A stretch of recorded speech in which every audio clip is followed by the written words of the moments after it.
I never expected that a single moment of defiance would end with blood dripping down my face in the middle of an upscale jewelry store. But that is exactly what happened the day my mother slapped me so hard. The sound echoed off crystal displays and marble floors. I had just refused to buy my spoiled younger sister a $200,000 engagement-style ring for her latest TikTok stunt, and before I could step back or defend myself, my mother's hand cracked violently across my cheek, sending a shockwave through the entire store. The chandelier overhead glittered as if reacting to the impact. Classical music seemed to freeze mid-note, and every person in the room fell into stunned silence.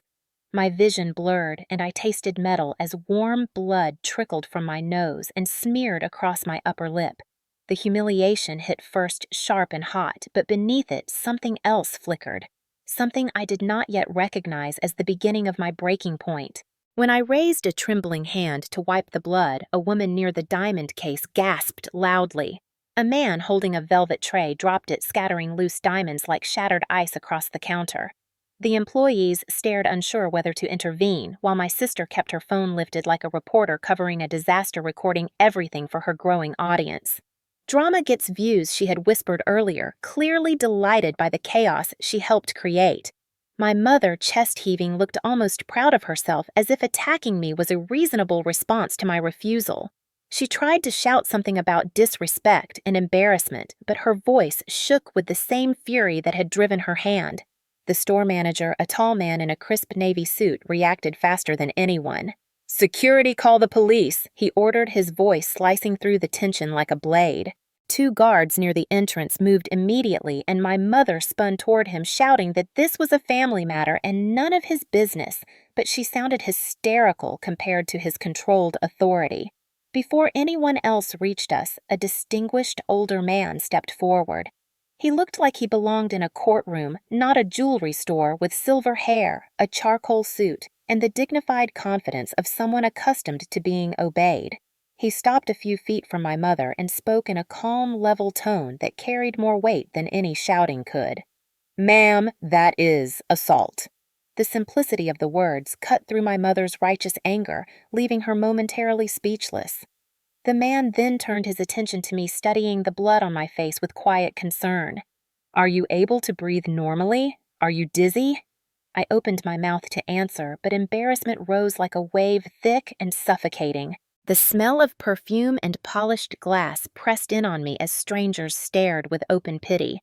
My sister finally lowered her phone and groaned that I had ruined everything. "This was supposed to be fun," she muttered, blaming me for the chaos she helped create. That was when it happened, a small internal shift so subtle it felt like a breath clicking into the right place.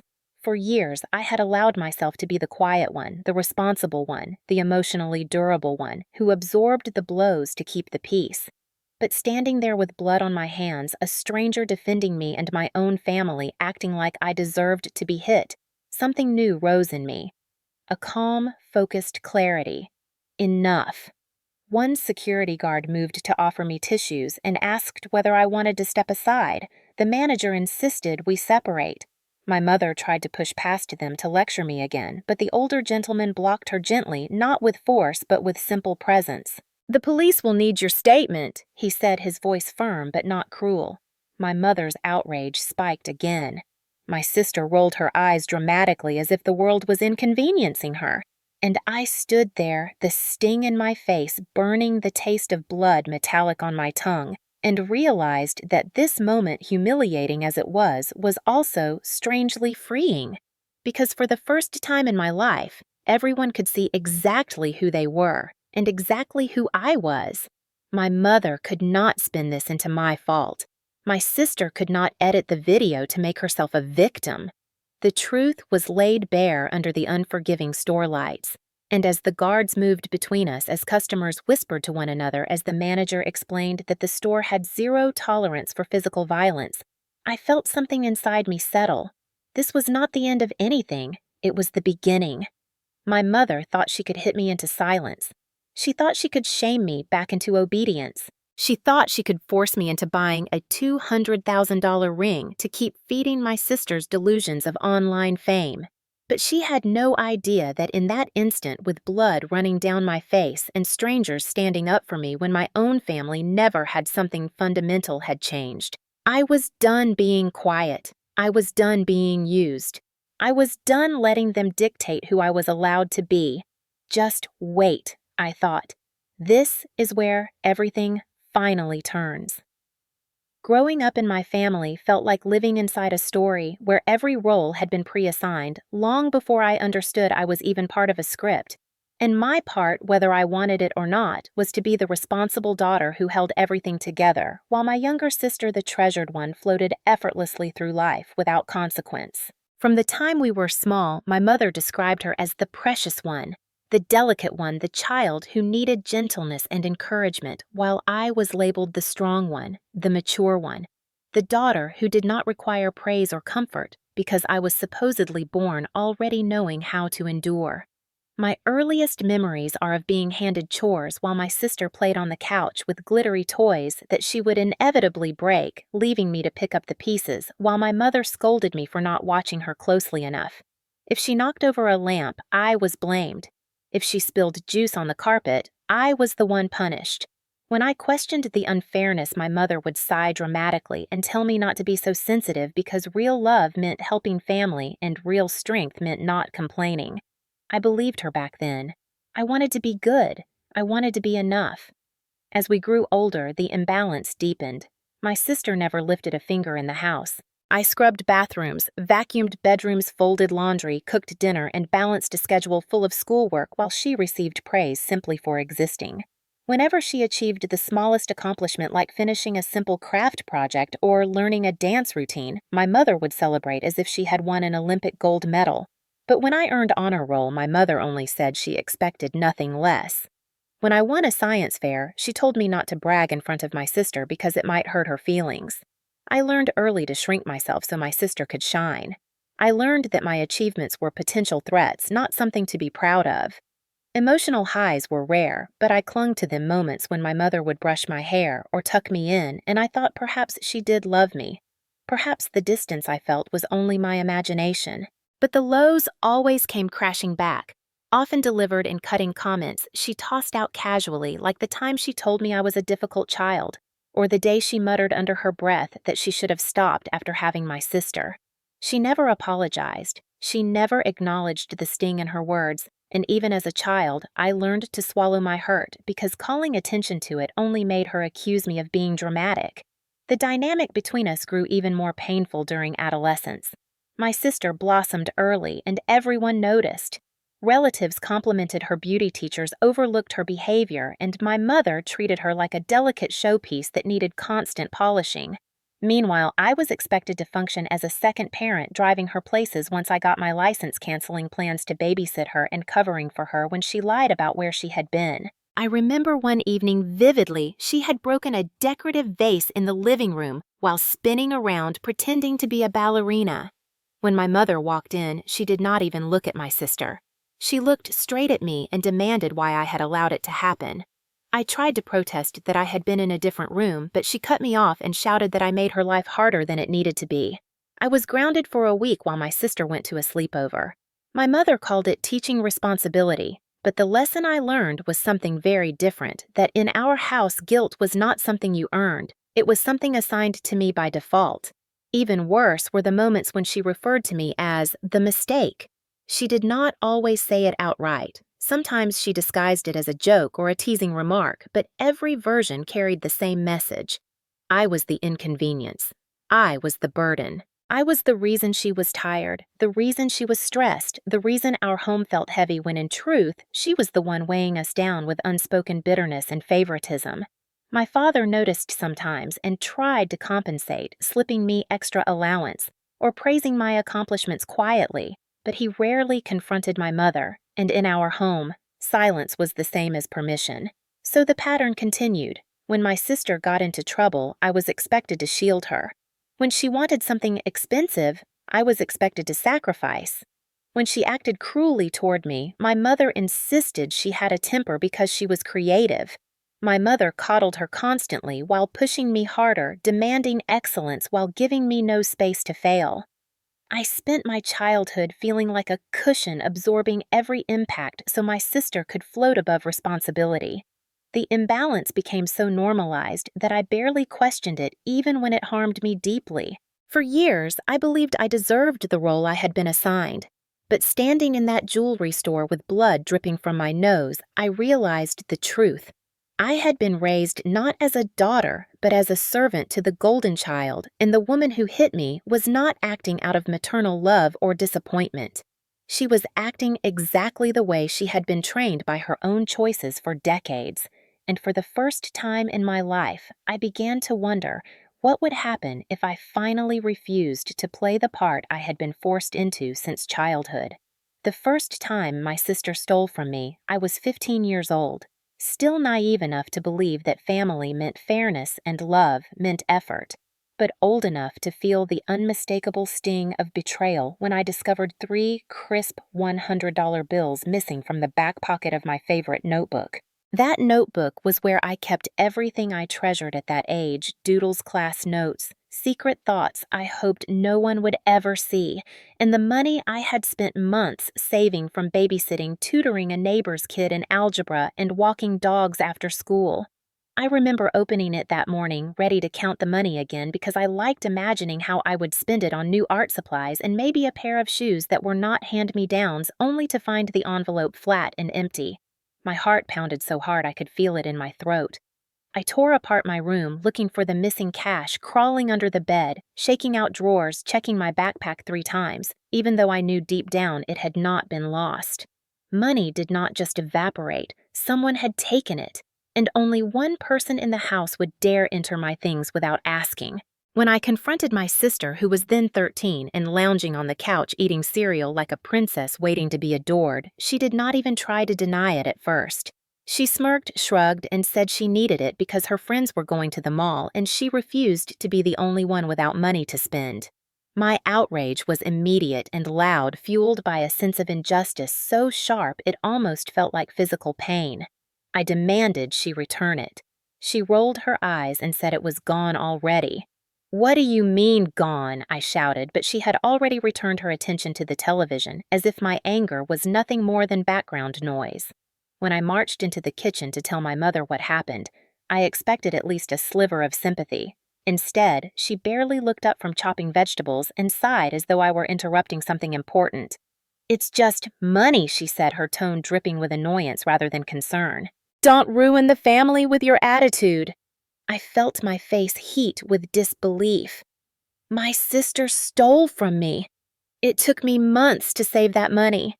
My mother put the knife down and turned to face me with that familiar expression that always shut me up, the look that told me I was one breath away from being punished for daring to express discomfort. "You know your sister struggles socially," she said. "She needed to fit in with her friends. Why can't you be supportive for once?"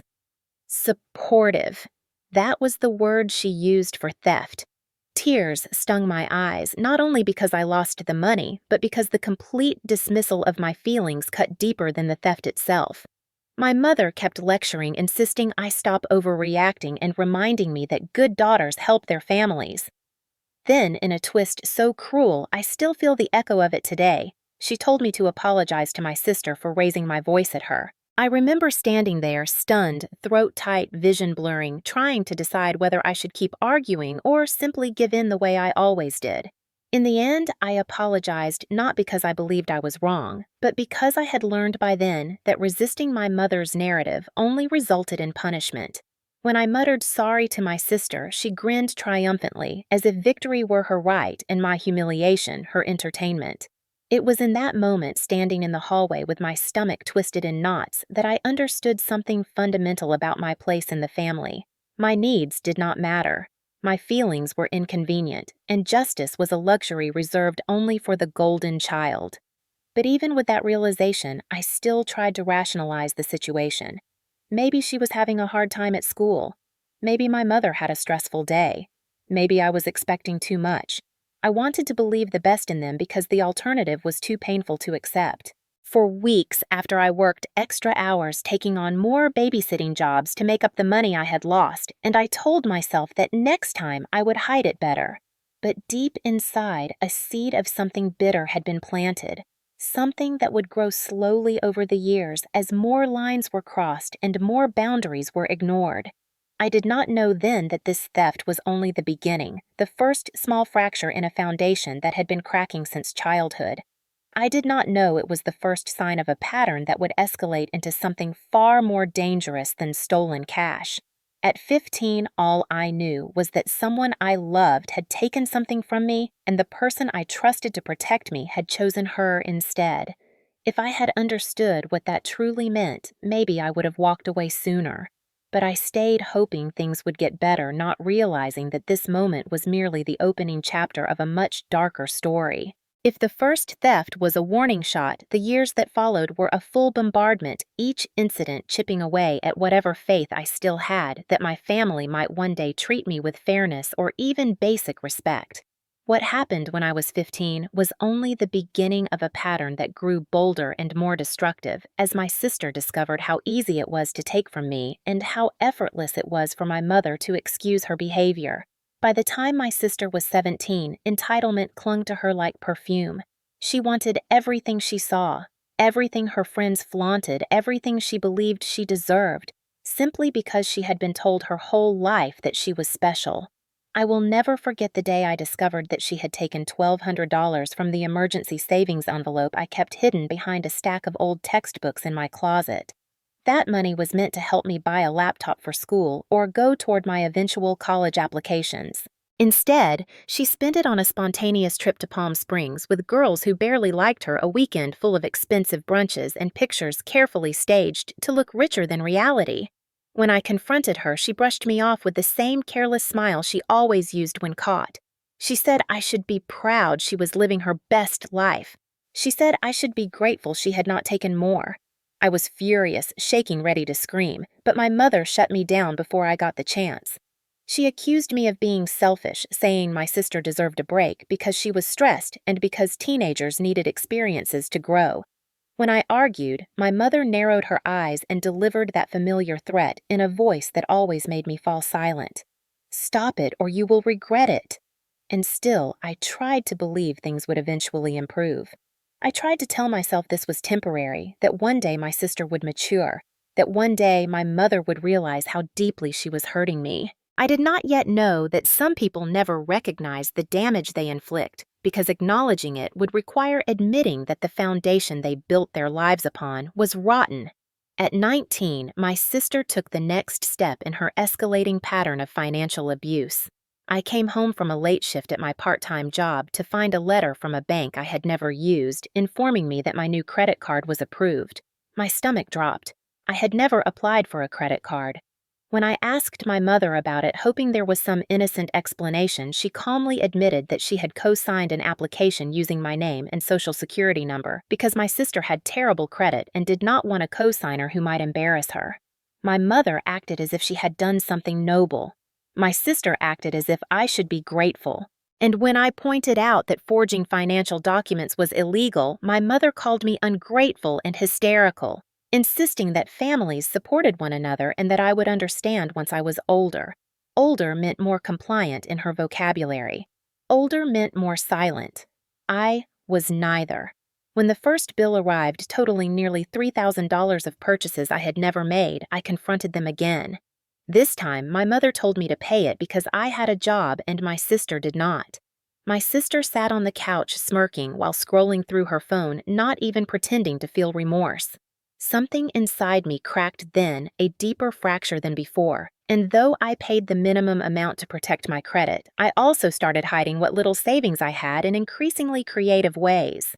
But no hiding place lasted long. By 22, the situation reached a level that nearly broke me.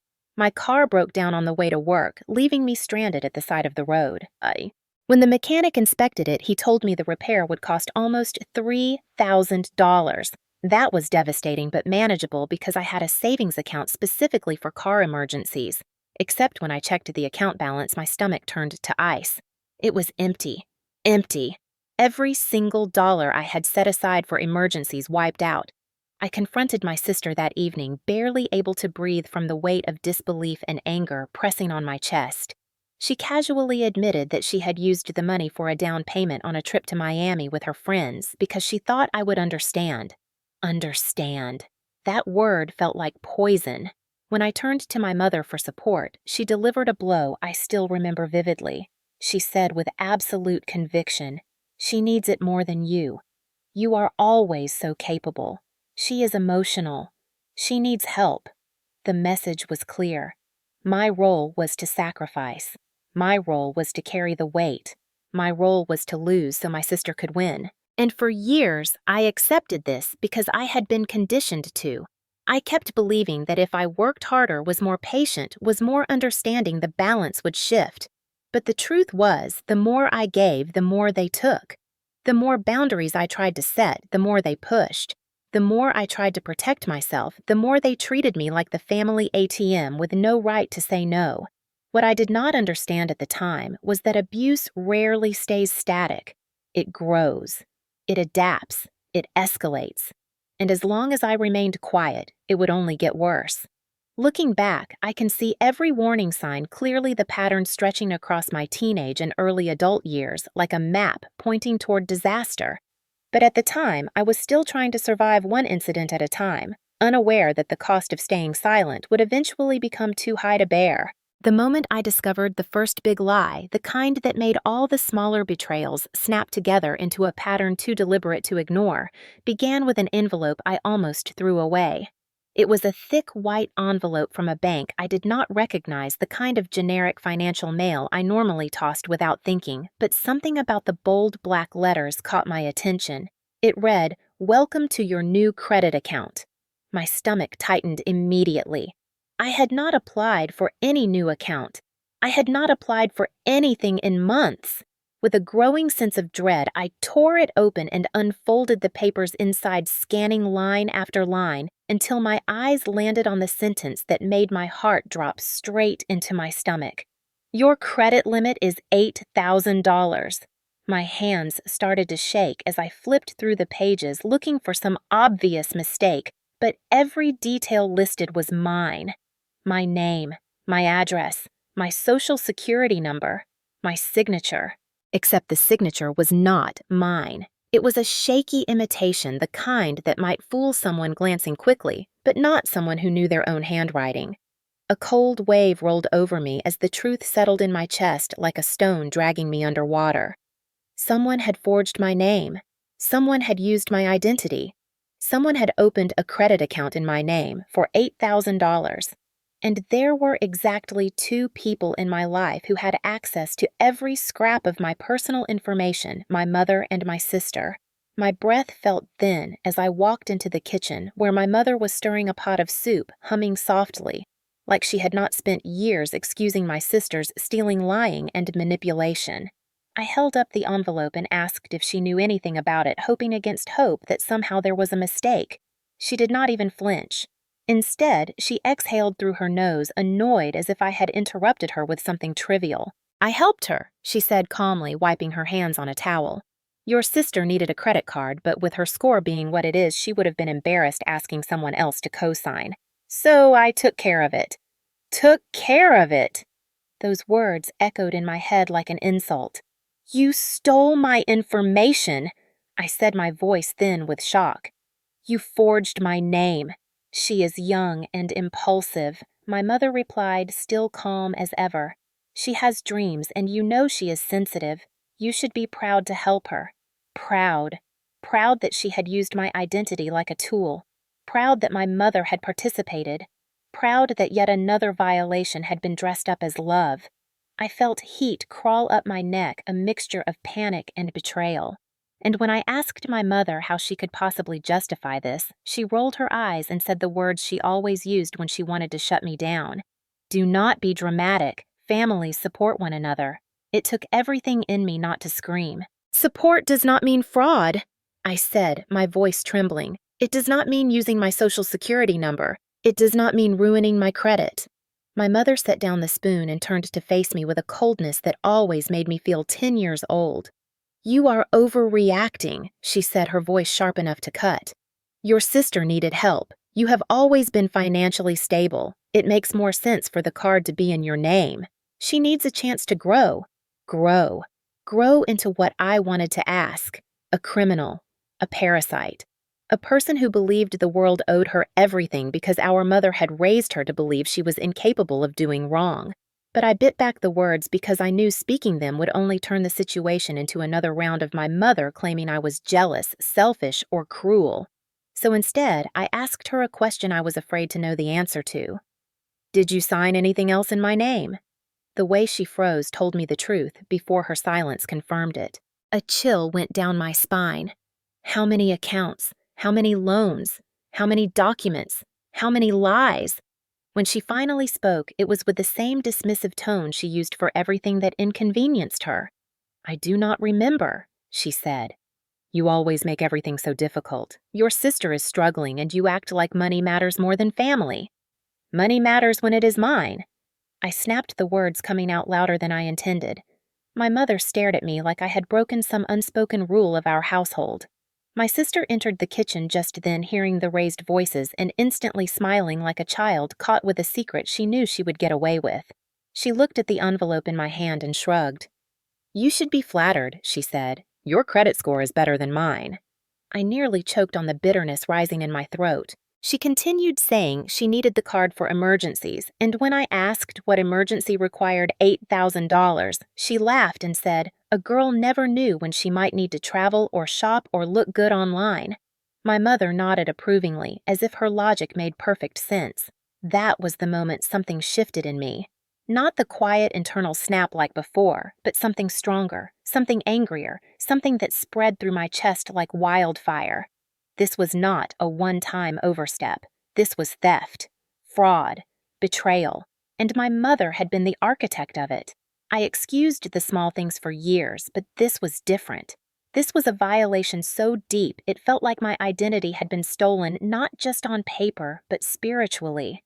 For the first time, I thought seriously about leaving, cutting ties, protecting myself. But I also knew something else with chilling clarity. This was only the beginning. If this was the first big lie I discovered, there had to be more. And I was right. I had no idea how right I was. My sister's transformation into a TikTok personality did not happen overnight, but once it started, it consumed our household like a wildfire that fed on vanity entitlement and my mother's relentless encouragement. It began innocently enough, or at least it looked that way from the outside, with short videos of her trying on outfits in the hallway mirror, lip-syncing to pop songs and filming fake morning routines in a bedroom she barely cleaned. At first, I barely paid attention. I was working 2 part-time jobs and taking online classes, too focused on scraping together enough money to build a future that did not depend on anyone else. But the more followers she gained, the more her personality changed. Or perhaps it did not change at all.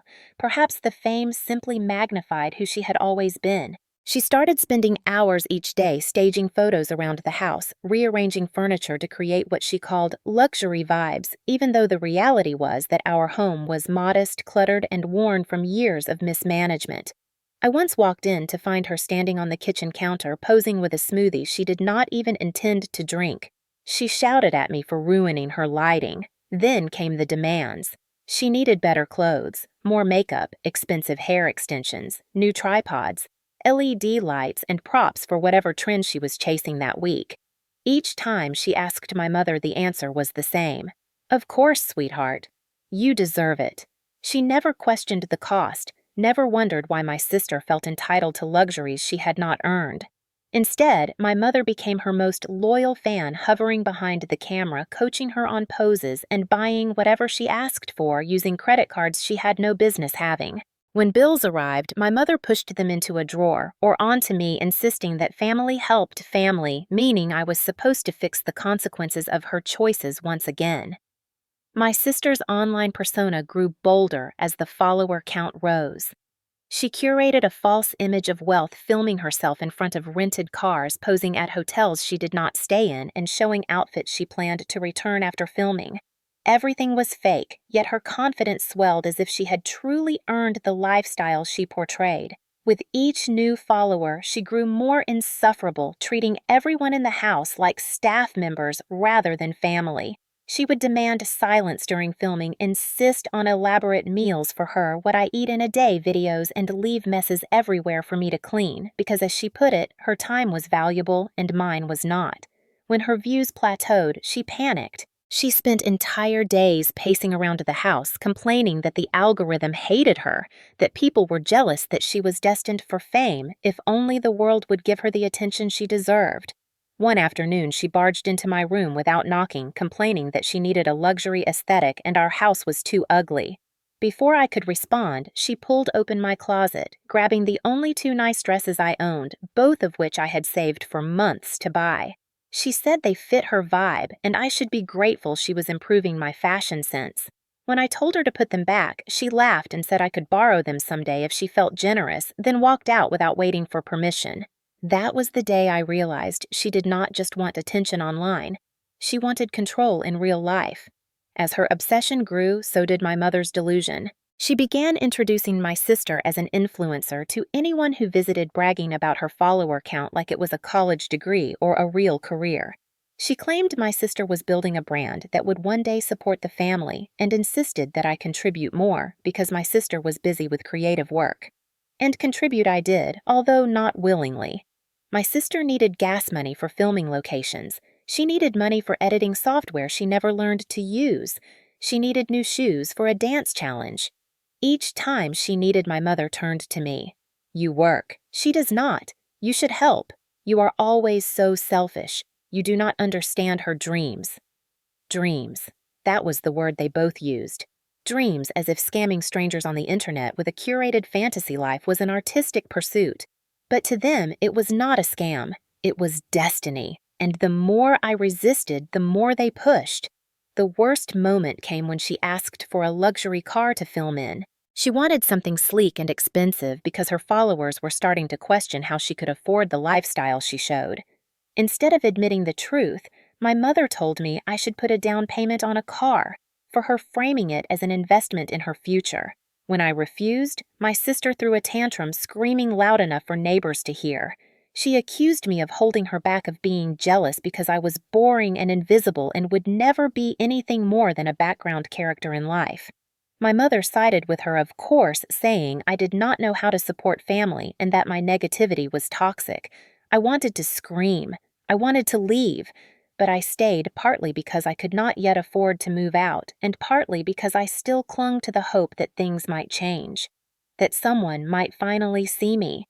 That someone might finally say I mattered. I did not know then that things would not just fail to improve. They would grow so outrageous, so dangerous, that the situation would push me to a breaking point I never saw coming. And it all began the moment my sister decided that being TikTok famous meant the world owed her anything she wanted, no matter the cost to anyone else. The demand for the $200,000 ring arrived on a Tuesday afternoon, the kind of ordinary weekday that should have passed quietly, but instead became the moment I realized just how delusional my sister and mother had become. I had just returned home from a long shift, exhausted and craving nothing more than silence and a warm meal, when I walked into the living room and found my sister perched on the arm of the couch like a queen on a throne. She was wearing a sparkly dress she had bought with money. She never earned her hair professionally styled, even though she had no job to justify it, and she had her phone positioned at the perfect angle to capture whatever dramatic announcement she planned to make. My mother sat across from her, smiling in that unsettling way she reserved for moments when she believed our family was about to elevate itself above its actual status. As soon as I set my bag down, my sister clapped her hands excitedly and said she had amazing news. I braced myself, already knowing that her version of amazing usually meant trouble for me. She launched into a speech about how her videos were gaining traction again and how her followers loved content featuring luxury aesthetics, especially anything that suggested romance, commitment, or wealth. She explained that one of her recent posts, cheekily hinting at a mysterious lover, had gone viral, and now commenters were begging for something big, something glamorous, something life-changing. Then she leaned forward with wide, sparkling eyes as if expecting applause, and announced that she was going to stage a fake engagement. I stared at her, thinking I must have misheard. A fake engagement. She nodded enthusiastically, saying it would skyrocket her views, get her brand deals, change her entire future. And before I could ask why she needed me for this performance, my mother jumped in with her rehearsed tone of gentle persuasion. "Your sister needs a ring," she said, as if discussing groceries. "Not just any ring. A real diamond ring. Something breathtaking, something expensive, something worthy of the wave of attention your sister is about to receive." I felt my stomach drop as the pieces fit together. My sister smiled sweetly, tilting her head in that cutesy influencer way she practiced for hours. "I found the perfect one," she said, pulling up a picture on her phone.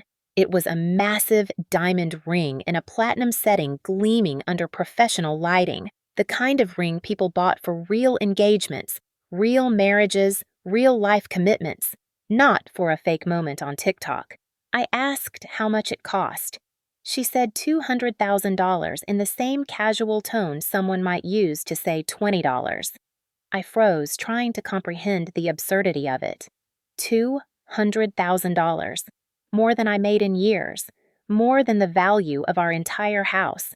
More than anyone in our family had ever held at once. I laughed, not because it was funny, but because the alternative was screaming. My mother's expression hardened instantly. "This is not a joke," she said. "Your sister's future depends on this." I asked why they were telling me, and my mother looked at me as if I were deliberately being difficult. "Because you earn money, because you have savings, because you are the responsible one, because it is your duty to support your sister when opportunity arrives." Duty. That was the word she used, as if I were some kind of family servant whose purpose was to bankroll my sister's fantasies. I told them no before they even finished the pitch. My sister's eyes flashed with rage. She accused me of holding her back, of being jealous of her success, of being a bitter, boring person whose life was so empty that I could not understand greatness when it stood before me. My mother chimed in, shaking her head with disappointment, saying she was ashamed that I cared more about money than family. She said I lacked kindness, compassion, and loyalty. She said it was no wonder no man would ever want me. That last sentence hit like a punch, not because it was true, but because it revealed exactly how little she thought of me. I told them again that I was not buying a $200,000 ring for a fake engagement, that the idea was delusional. My sister began to cry, forcing tears out, dramatically wailing that I was destroying her dreams.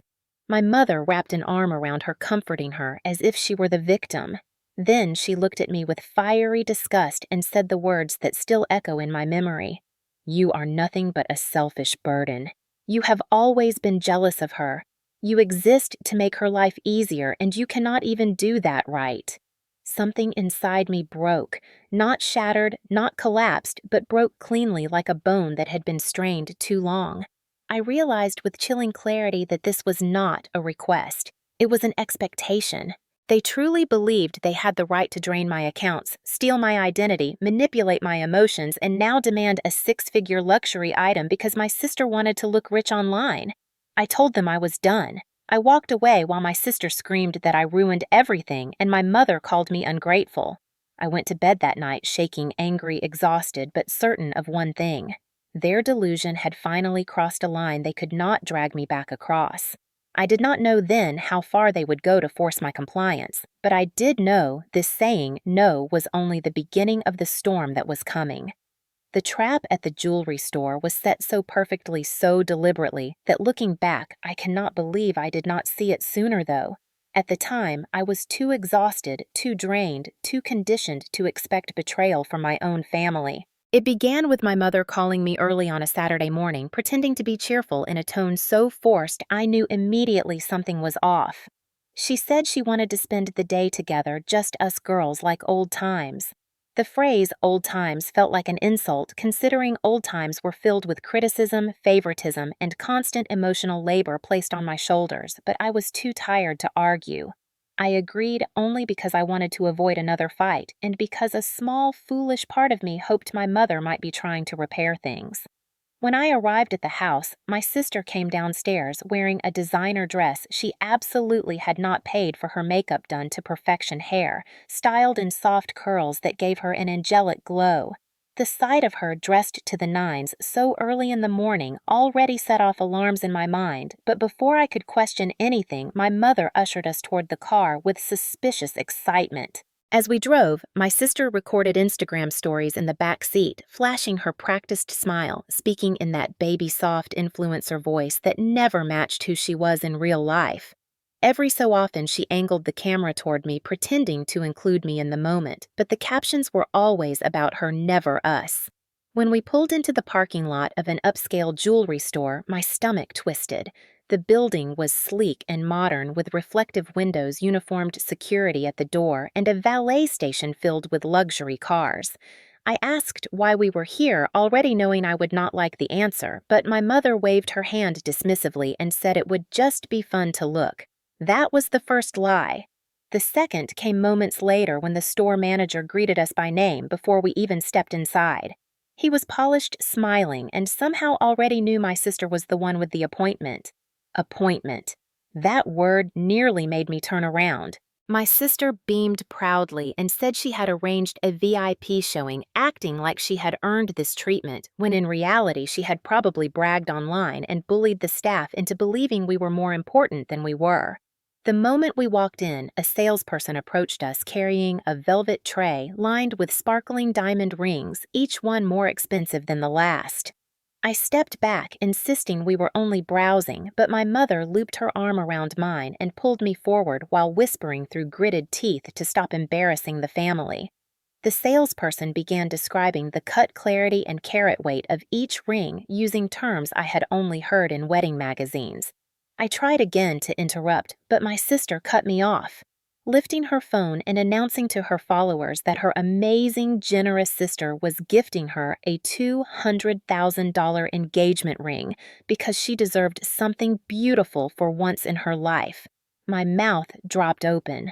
I told her to stop to correct the lie, but she spun the camera toward me with a look of fake affection, saying on live stream that I was shy about giving big gifts. I reached for her phone, but she jerked back dramatically, gasping on camera, and telling her audience that I was ruining her moment because I hated seeing her happy. My mother stepped in, then placing a ring on my sister's finger, as if this were a real proposal, smiling for the camera, while instructing me through clenched teeth to put my hand on my sister's shoulder for the video. I refused. The atmosphere shifted instantly. My mother's eyes narrowed with venom. My sister's smile dropped, replaced by pure entitlement. The salesperson, sensing tension, politely stepped back, but not far enough to miss what came next. My sister declared loudly that I had promised her the ring and now was backing out. I said firmly, I never agreed to buy anything. My mother snapped that she had raised me better than to humiliate the family in public. The words humiliate the family hit me like a curse I had heard 1,000 times before. My mother then turned to the salesperson and said in an overly sweet voice that I was the one paying and she needed to ring up the purchase before I changed my mind. The salesperson looked confused, glancing between us, trying to determine who was telling the truth. I repeated that I was not buying anything and that we needed to leave immediately. That was when my sister began to cry. Not real tears, but the theatrical kind she used whenever she wanted sympathy or a viral moment. She wailed loudly enough for other customers to turn their heads, sobbing that I hated her, that I was sabotaging her life, that I enjoyed watching her fail. My mother pulled her into an embrace, glaring at me like I had committed some unforgivable crime. She said I had always been selfish, that I had always resented my sister, that this was proof I had a cold heart. The manipulation was so blatant, so rehearsed, that for a split second I wondered if they had practiced this scene beforehand. And then I realized with chilling clarity that they had not needed to practice. They had been preparing for this moment my entire life. The salesperson attempted to defuse the situation, offering to give us a moment in the private viewing room, but I refused to move. I told them again that I was not paying for anything and that I wanted to leave. My sister wiped her fake tears and whispered to my mother loud enough for everyone to hear that I was disgusting and jealous. My mother nodded, agreeing. Something inside me hardened. I reached for my bag, ready to walk out, ready to end whatever performance they were staging. I did not know then that the next moment would not only expose them but change everything for good. The moment my mother's hand collided with my face inside that jewelry store, the world seemed to split open, revealing a truth I had spent years trying not to see. One second I was turning to leave, clutching my purse and determined to walk away from the humiliation unfolding around me, and the next second a sharp, explosive crack echoed through the marble showroom as her palm struck me harder than she had ever dared in private. My head snapped to the side, my vision blurred, and a burst of pain flared across my cheeks so violently that for a moment I could not breathe. The shock was immediate and absolute. I tasted blood before I even realized my nose had begun to bleed warm and metallic, dripping onto my lip and then falling in bright red droplets onto the polished floor beneath my shoes. Gasps rippled across the store. A woman near the diamond cases clutched her chest. A man set down a tray of rings so quickly that several pieces slid dangerously close to the edge. Even the classical music drifting from the speakers seemed to freeze, trapped in the moment with the rest of us. My sister stopped crying instantly. Her expression transformed from faux despair to delighted shock, like she had just stumbled onto the perfect viral moment. She lifted her phone again, turning it toward me, as if capturing my humiliation was more important than checking whether I was even conscious. My mother, meanwhile, stood rigid, chest heaving, her eyes wild in a way I had never seen in public. She had expected me to obey, to fall in line, to bend to her will the way I always had. She had not expected me to fight back or walk away. And the fact that I did had pushed her past the edge she pretended did not exist. For several seconds, no one moved. Then the store manager rushed forward, his voice cutting through the silence with a clarity that grounded the room. "Security, call the police," he commanded. His tone carried the authority my mother lacked, the authority she hated listening to. She spun toward him, shouting that it was a family matter, that he had no right, that he needed to mind his own business. But the guards were already stepping forward, their expressions stern and unwavering. Before they could reach us, another voice entered the scene, calm, precise, and startlingly firm. "Ma'am, that is assault." The voice belonged to an older man standing near the entrance. He wore a black tailored suit with a subtle silver tie, the kind of attire that suggested wealth without showiness. His posture was straight, his gaze focused, and something about him radiated experience, as though he had spent a lifetime dealing with conflict and recognizing abuse when he saw it. He stepped closer, not confrontationally, but with purpose, placing himself between my mother and the rest of the store. My mother backed up slightly, startled by the quiet authority in his tone. "This is not discipline," he continued. "This is violence, and you will not harm her again." My sister let out a small laugh, the kind she used when she wanted to make a scene seem less serious. But the man turned his attention to her with a look so sharp she froze mid-giggle. "Young lady, put the phone down," he said. "This is not entertainment." For the first time ever, my sister obeyed someone without argument. She lowered her phone, though her eyes flicked nervously between the man and my mother, unsure whom she should emulate in that moment. My legs felt unsteady, and I reached for the edge of a glass display to steady myself. The manager rushed to my side with tissues and asked if I was all right. I nodded out of instinct, though I felt anything but all right. My cheek throbbed, my nose streamed blood, and humiliation pulsed through my veins like a second heartbeat. The older man approached me, then his voice softening. "Are you dizzy? Can you breathe?" I nodded again, blinking rapidly as tears filled my eyes, not from the pain, but from the realization that a stranger cared more about my well-being in that moment than my own family ever had. My mother lunged forward suddenly, trying to pull me away from the manager, insisting I was fine, insisting we needed to go home, insisting this was all being blown out of proportion because I was too emotional. But the older man stepped in front of her again. "Ma'am, step back!" She looked outraged, as though the universe itself had betrayed her. "You have no right to involve yourself," she snapped, voice trembling with humiliation. The man held her gaze without blinking. "I am a retired assistant district attorney," he said. "I know exactly what I am witnessing." His words rippled through the room like a revelation. My mother faltered. My sister gasped quietly. Even the store employees stiffened, realizing this was no ordinary customer. The ADA turned back to me, his expression gentle but resolute. "You need medical attention, and you need to make a statement." That was when my sister finally snapped out of shock and rushed toward me, insisting she could help. Insisting this was all a misunderstanding, insisting I was overreacting and trying to ruin her life.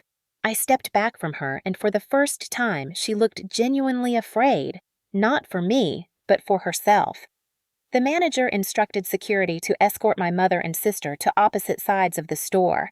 They protested, but the guards held firm. Meanwhile, the ADA asked for a clean cloth, and one of the employees brought him a small stack of sterile wipes. He handed them to me carefully, as though he understood my dignity had already been shredded, and he did not want to take anything more. As I pressed the cloth to my nose, the weight of everything, every stolen dollar, every lie, every manipulation, every expectation placed on me crashed into my chest. My mother's expression twisted with fury as she realized she no longer controlled the situation. My sister looked horrified, but only because she sensed the narrative slipping away from her, and in that charged, painful moment as blood dripped onto white cloth and strangers watched in stunned silence, something inside me solidified into certainty. This was the moment everything changed. This was the moment the world finally saw what I had lived with for years. This was the moment they lost the ability to rewrite the truth. And they knew it. The fallout from that slap began faster than any of us expected, unfolding so rapidly, it felt as if the universe had been waiting for years for someone to finally expose the truth.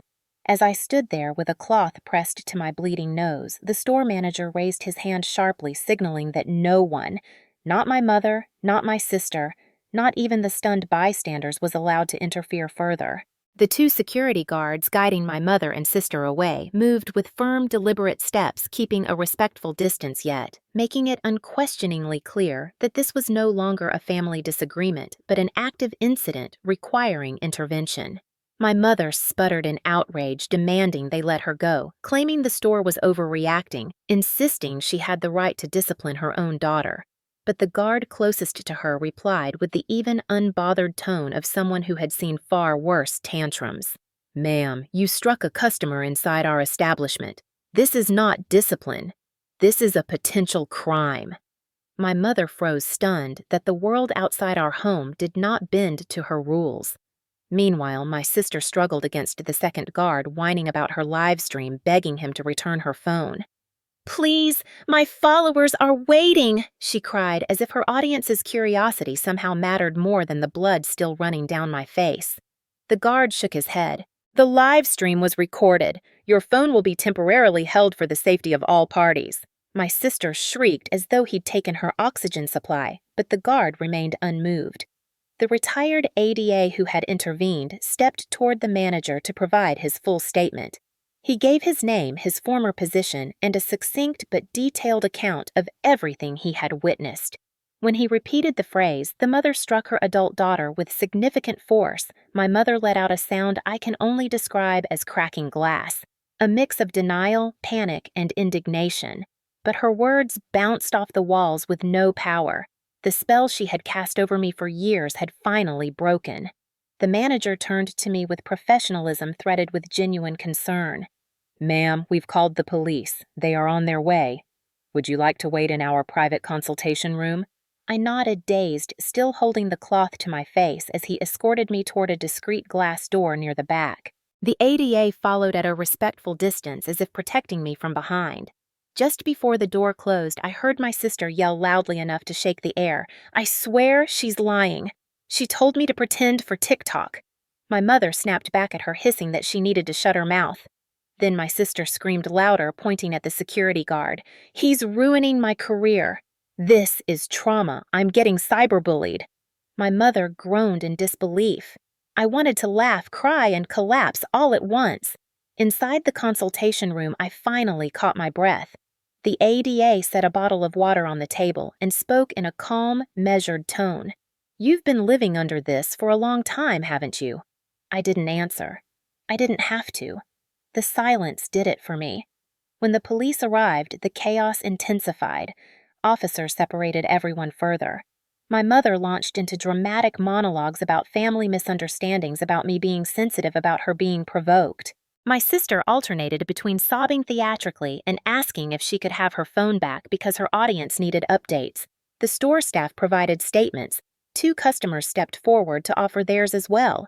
Even the security footage was pulled up on a screen for the officers to review.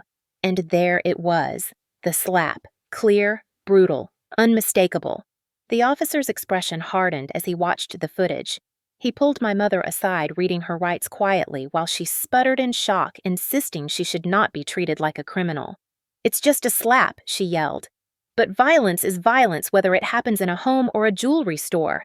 Instead of arresting her on the spot, the officers issued a misdemeanor citation and warned her that any further action or contact with me that resembled aggression would result in immediate detention. She was shaking with fury, but her hands remained rigidly at her sides because for the first time, someone had drawn a boundary she could not cross.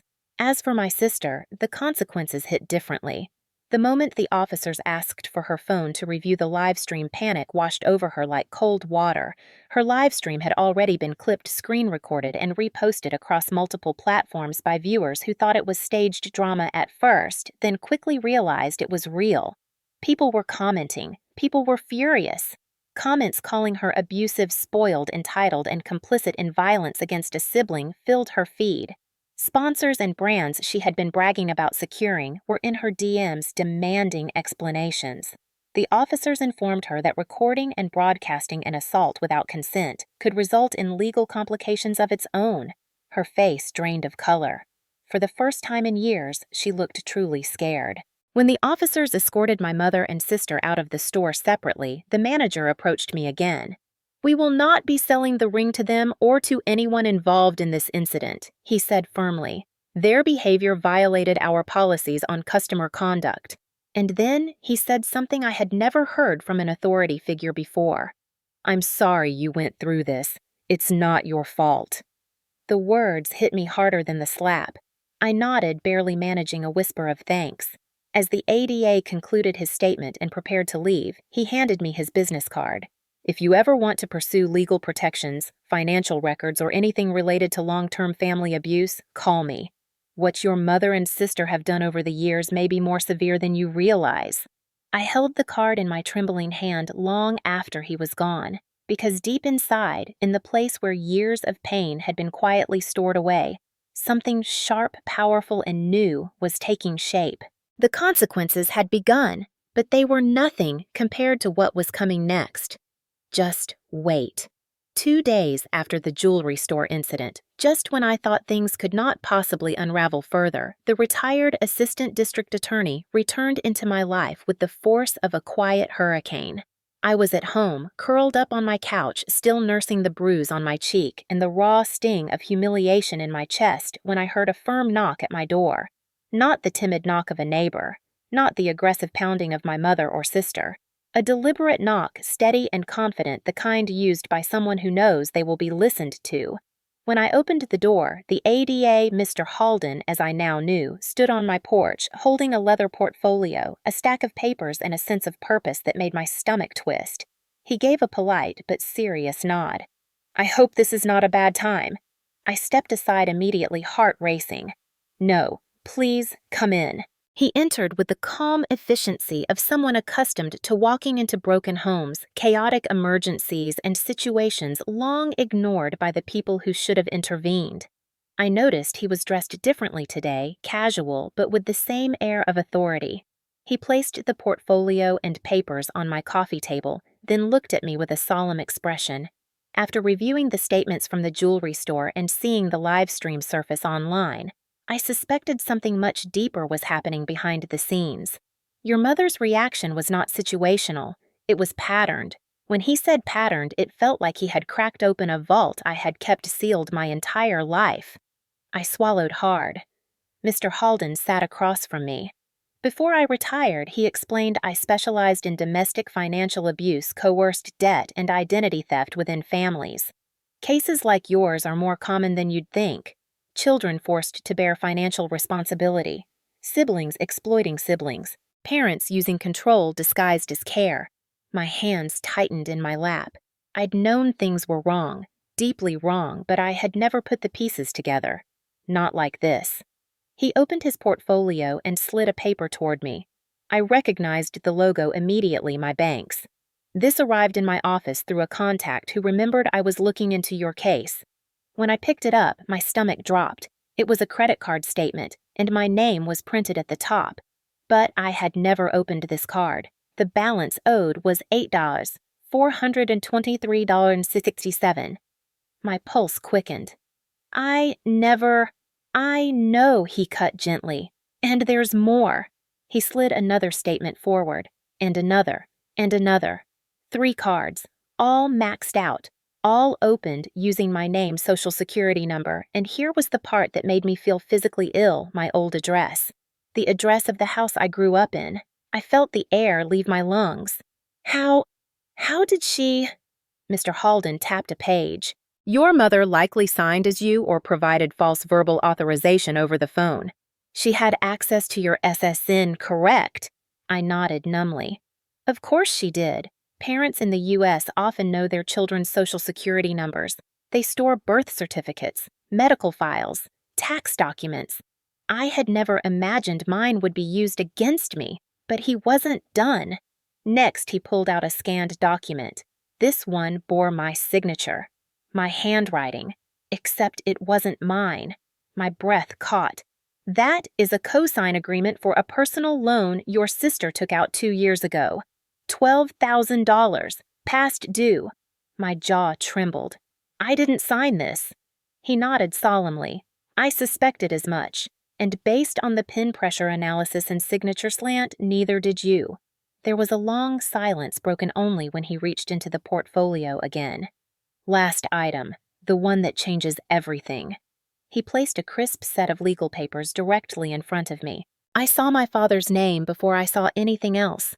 My father, the one person who had loved me quietly, gently, consistently, the one who had passed away unexpectedly 4 years earlier. My throat tightened as I read. It was a beneficiary document, a simple savings account totaling $85,000. But the reason my breath stuttered wasn't the amount. It was the sentence beneficiary, my daughter Claire, my full name, my birth date, my father's handwriting. He had left it for me, and I had never known. Tears pooled instantly, blurring the words. I whispered, shattered, "Why didn't I know any of this?" Because Mr. Halden said softly, "Your mother hid it. She had full access after your father passed, and based on the bank activity, she and your sister attempted to transfer the funds 18 months ago. The only reason they failed is because the bank flagged the transfer as suspicious and froze the account pending verification that was never completed." My entire body trembled. They tried to steal my inheritance. They tried to erase me financially. They tried to take everything my father meant for me. I felt like I was falling through the floor of my living room. My chest tightened. 20 years of small abuses, gaslighting, favoritism, and theft suddenly aligned into a single, horrifying truth. They never saw me as family. They saw me as a resource, a wallet, a tool. The warmth in my chest dissolved and was replaced with something colder, harder, sharper. For the first time in my life, the anger wasn't buried under guilt or fear. It was clean, pure, righteous. Mr. Halden leaned forward. "You have enough evidence to file charges: identity theft, forgery, financial coercion, fraud, and yes, assault." I looked at him through blurry eyes. "What do I do now?" he replied with steady resolve. "Now, Claire, you take your life back. One document at a time, one truth at a time, one boundary at a time. And for what they have done to you," a pause as his eyes locked with mine, "you let the law handle the rest." My hands stopped shaking. My breathing steadied. Something inside me aligned as if a gear had finally clicked into place. Everything they stole, everything they broke, everything they twisted, I was going to reclaim it. And they were going to face consequences they never imagined. Just wait. For hours after Mr. Halden left, I sat on my couch staring at the stack of documents that had detonated every illusion I had ever clung to about my family. The credit cards opened in my name, The forged signatures, the unpaid loan, and most devastating of all, the savings account my father had left specifically for me. His quiet, steady love preserved in the form of $85,000 I never even knew existed. My hands trembled every time I reread the beneficiary form, recognizing the loops of my father's handwriting, the way he always made the letter C slightly larger, the way he wrote the date with a long dash instead of a short one. He had meant for me to have this. He had wanted to protect me, support me, leave something behind that acknowledged the years I had spent caring for him when his health declined. I remembered holding his hand in the hospital, not knowing those would be our last conversations, and now, 4 years later, I was discovering that his final attempt to take care of me had been stolen, hidden away, buried under my mother's greed and my sister's entitlement. Grief hit me so hard, I doubled over, sobbing silently, because no sound could express the weight of what they had done. For 2 decades, they had called me dramatic, weak, sensitive, selfish. For 2 decades, they had made me feel like the problem, and all along, they had been stripping me clean. I wiped my face and forced myself to breathe. I needed to see it with my own eyes. I opened my laptop, logged into my online banking, and navigated to inactive or closed accounts. When the savings account appeared frozen for suspicious activity, I covered my mouth to stop the gasp that clawed at my throat. It was real. My father's gift, my mother's theft, my sister's involvement, and the frozen transfer attempt from a year and a half earlier listed clearly as requested by account access holder. That access holder was my mother. My pulse accelerated. My mother had signed a fraudulent access form.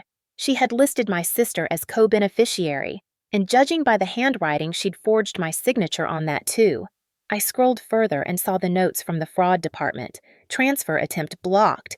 Verification required from original beneficiary. Verification never completed. I sat back shaking. All this time, I thought I was struggling because I wasn't good enough, because I didn't earn enough, didn't work hard enough, didn't try hard enough. But the truth was far simpler. I was financially sabotaged by the people who should have loved me most. I stood pacing the living room, tears drying on my cheeks. How many times had I skipped meals to pay bills while my sister casually flashed new handbags and $1,000 hauls? How many times had I declined outings with friends because I thought I was bad with money when the truth was they were draining me dry behind my back? How many nights had I cried myself to sleep thinking I was not enough, never realizing they were actively ensuring I stayed below them? The anger that rose inside me didn't burn, it crystallized. Clean, sharp, cold. A clarity I'd never felt before spread through me. This wasn't just dysfunction. This wasn't just favoritism or emotional abuse. This was calculated, intentional, criminal. The kind of betrayal that rewrites a person's entire childhood and adulthood in one swoop. I remembered tiny moments I had brushed aside for years. My mother hiding mail and saying it was junk. My sister giggling when she used my ID as a joke. My mother insisting I didn't need to see certain documents because it was handled. My father trying to talk to me one night after dinner, saying there were things he wanted to explain, but my mother interrupting before he could finish. And now I knew exactly what he had wanted to tell me. I walked to my bedroom and opened my nightstand drawer, pulling out a small velvet pouch I hadn't touched in years. Inside was a silver chain my father had given me on my 15th birthday. At the time, he had said, "This is for when you're older, sweetheart, when you finally see what I see." I'd always thought he was referring to my self-confidence struggles. Now I wondered if he had meant something else entirely. With shaking hands, I slipped the chain around my neck. The weight of it grounded me. I sat back down at the table, staring at the papers again. My inheritance, my identity, my credit, my future, all nearly erased. And yet, the universe had intervened. A slap, a live stream, a retired ADA at the right place at the right time. I didn't believe in fate, but this felt too precise to be coincidence. I picked up my phone and for the first time in years dialed my mother's number deliberately, not out of obligation, but out of necessity. She answered with her typical fury-soaked tone. "What do you want?" I kept my voice level. "We need to talk." Her scoff rattled through the receiver. "I have nothing to say to you after what you did at that store." I ignored the bait. Dad left me a savings account. Silence.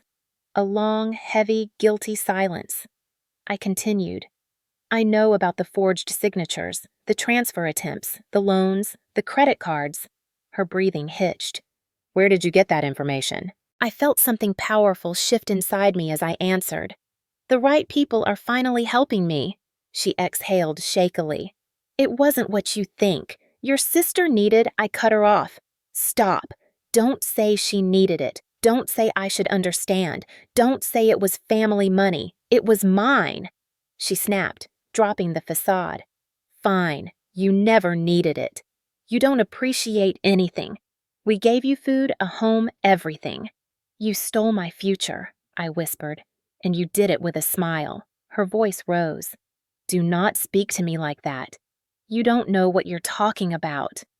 But she was scared. I could hear it, and for the first time I wasn't. "This conversation is over," I said. "But the consequences are not." I hung up before she could scream. My heart pounded, but for once, not from fear, from liberation. I gathered every document into a neat stack, placed them back into the portfolio, and whispered to myself the words that had become my anchor since the jewelry store. Just wait. They had taken almost everything from me, but now I was taking it all back. I drove to my mother's house with the portfolio of evidence sitting on the passenger seat like a silent witness, each document heavier than the last, each truth cutting through the fog that had wrapped around my life for years. The closer I got, the more the memories began to bleed together. My mother blaming me for things I never did. My sister laughing while taking what was not hers, the constant message that I should stay quiet to keep the peace. But peace had never existed for me in that house, only a fragile illusion created to protect their comfort. When I finally pulled into the driveway, I sat still for a long moment, letting the engine idle. My hands were shaking, but not from fear. They were shaking from something new, something powerful. I pushed the door open, stepped out, and walked toward the front door with a steady pace that surprised even me. I did not knock. I opened the door and found them both in the living room. My mother sat on the couch with her arms crossed tightly, her lips pressed into a thin line. My sister was beside her, scrolling through her phone with rapid movements, clearly anxious about the collapsing comments on her social media. When they noticed me, the air shifted. My mother spoke first, her voice sharp. "You have a lot of nerve coming here after the mess you caused." "The mess I caused." The words tasted bitter. I walked to the dining table and placed the portfolio on it with deliberate calm. "We are going to talk." My sister snorted. "You do not get to make demands. You ruined my platform. You embarrassed us. You do not think of anyone but yourself." Her outrage made me want to laugh. Instead, I opened the portfolio and spread the documents like cards in a deck, each one containing a piece of the truth they had prayed I would never find. The room went still as the papers filled the table. My mother eyed them with growing alarm. "What is this supposed to be?" "Evidence," I said, "of what you have done to me." My mother rose abruptly. "You are being dramatic." I leaned forward and tapped the first set of documents. 3 credit cards opened without my permission, all maxed out, all using my name and my information. My mother waved a dismissive hand. "We needed help at the time." "You were working. You could handle it. You never even used credit responsibly." The lie burned through me. I pointed to the next pages. "This is a loan for $12,000. A loan I never signed. A loan you and she forged my name to approve." My sister stiffened, her bravado slipping. "It was just one loan. You always make everything a big deal. You think you are the only one who struggles." I stared at her, stunned by the level of entitlement dripping from her voice. "You stole from me. You destroyed my credit. You pretended to be me. And you both thought I would never find out." My mother slammed her hand on the table. "Stop talking like that. We are family. Families share." My voice rose without warning. Families do not steal identities. Families do not forge signatures. Families do not take inheritance meant for someone else. Silence thundered through the room. My mother's face drained of color. My sister looked at me with wide eyes, suddenly understanding exactly where this was heading. I held up the final document. Dad left me a savings account. You knew. You hid it. You tried to transfer it. You tried to erase me. My mother stumbled back a step as if struck. Her voice cracked. You do not understand. He was confused. He was sick. He did not know what he was doing. I slammed the papers onto the table. He knew exactly what he was doing. He trusted me. He left it for me. And you tried to take it. My mother tried to recover her posture. You always think you deserve more than you do. I raised you. I clothed you. I fed you. You owe us. You owe your sister. My laugh was sharp and humorless. Oh, you. I slaved in that house. I paid your bills. I worked myself sick while you encouraged her to take and take and take. My sister looked toward my mother, her voice suddenly small. Mom, did you really try to take the money? My mother's mask cracked fully then. She gripped the back of a chair as if her legs could no longer support her. I did everything for you. Both of you. You have no idea what pressure I am under. I stepped closer, my voice steady. You are under pressure because you created it. You stole from me. You assaulted me. You humiliated me. And now you want sympathy. My sister spoke up again, her voice shaking. Mom, why did you not tell me the money was hers? My mother snapped. Do not turn on me. She does not deserve that money. Your father always favored her.